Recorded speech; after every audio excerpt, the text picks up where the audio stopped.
to God's action.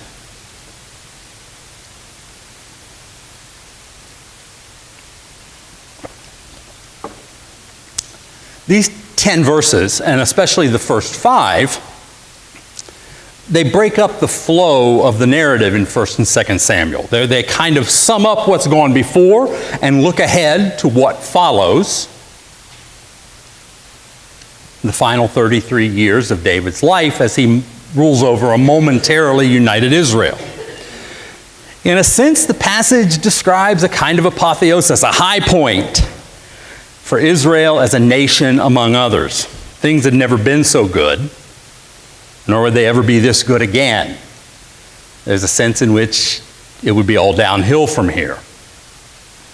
It's important to keep in mind when we read the biblical stories about the nation Israel, the monarchy, the time when Israel was ruled by a king, that they include a pronounced underlying ambiguity about the very idea of Israel as a nation among others.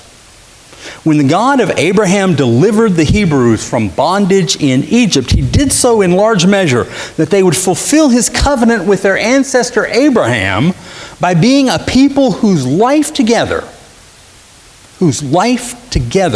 would witness to God's loving kindness for all creation.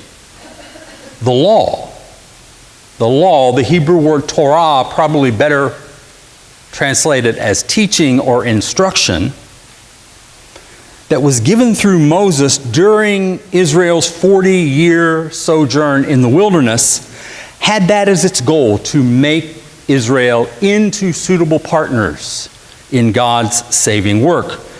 This is not put anywhere more succinctly than it is in Leviticus 20.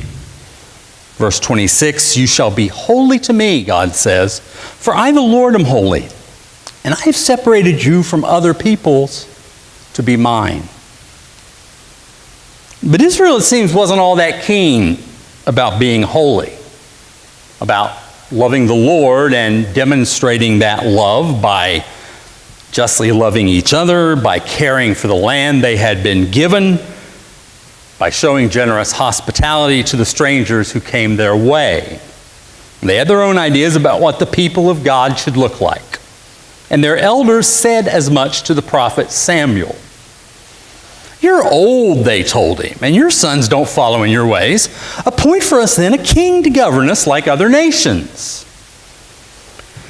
Samuel, who saw their demand as being at cross purposes both with God's plan and with their own best interests, tried to reason with them. Look, he said, this isn't what God wants for you.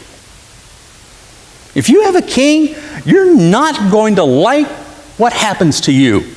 Your lives are going to change in some unhappy ways. Here's some of the things that are going to happen. He will take your sons and appoint them to his chariots and to be his horsemen and to run before his chariots. And he will appoint for himself commanders of thousands and commanders of 50s, and some to plow his ground and to reap his harvest and to make his implements of war and the equipment of his chariots. He'll take your daughters to be perfumers and cooks and bakers. He'll take the best of your fields and vineyards and olive orchards and give them to his courtiers. He will take 1/10 of your grain and of your vineyards and give it to his officers and his courtiers. He will take your male and female slaves and the best of your cattle and donkeys and put them to his work. He will take 1/10 of your flocks, and you shall be his slaves.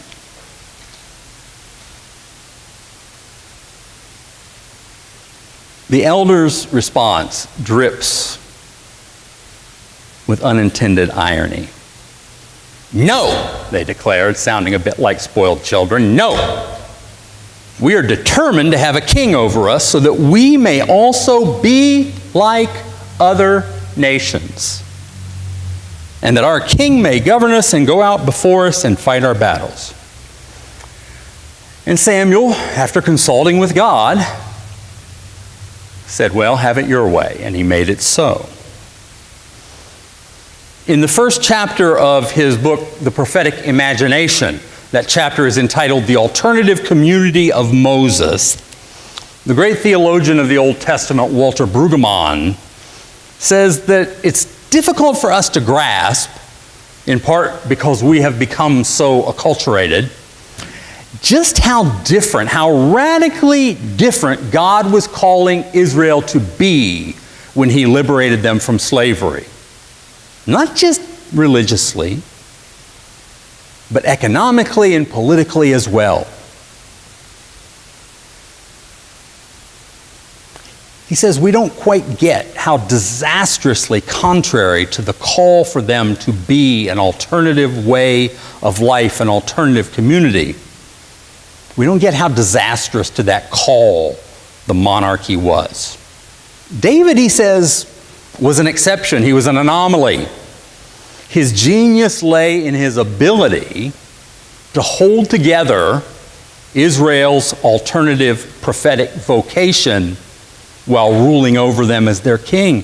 But when David died and his son Solomon succeeded him, Israel became precisely what Samuel had warned, such that her prominence as a nation came to stand clearly opposed to her prophetic vocation.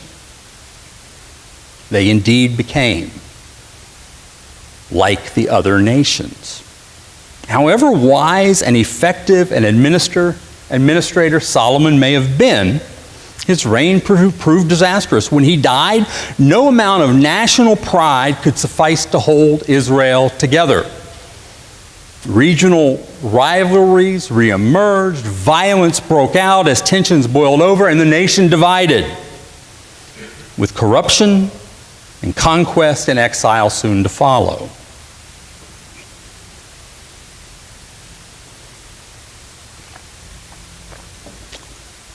Now we know that God did not abandon his fractured people. He didn't give up on his plan for them to be participants in his work. The covenants that he made with Moses and Moses-led Israel with David were never revoked. And the trajectory of their